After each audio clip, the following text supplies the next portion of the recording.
தற்காலிக பேரவைத் தலைவர் பொறுப்பில் மிக சிறப்பாக பணியாற்றிய நம்முடைய உறுப்பினர் திரு மூவி கருப்பையா அவர்களை சந்திக்க நேற்றுக்கு சென்றிருந்தேன்.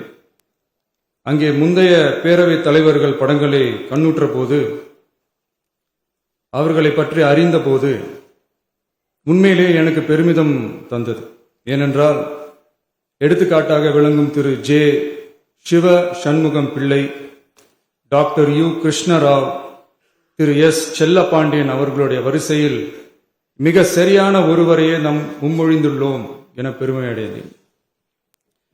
அதே போன்றுதான் நம்முடைய பேரவை துணைத் தலைவர் அவர்களும் நீங்கள் இருவருமே மிக சாதாரண குடும்பத்தில் பிறந்து மக்கள் பணியாற்ற வேண்டும் என்கிற அவாவில் செயல்பட்டு வந்தவர்கள்.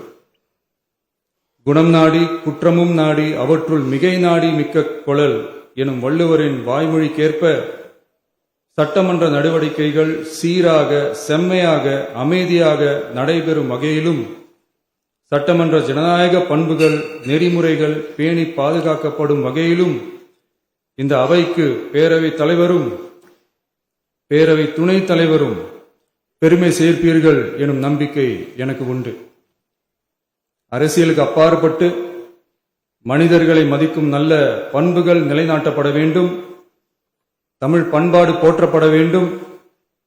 அவையின் மரபும் மாட்சிமையும் மதிப்பும் காக்கப்பட வேண்டும் என்ற நல்லெண்ணத்தின் அடிப்படையில் அந்த பதவி ஏற்றுள்ள தங்கள் இருவராலும் காப்பாற்றப்படும் என்னும் நம்பிக்கையை மீண்டும் தெரிவித்து என் உரையை நிறைவு செய்கிறேன். நன்றி, வணக்கம்.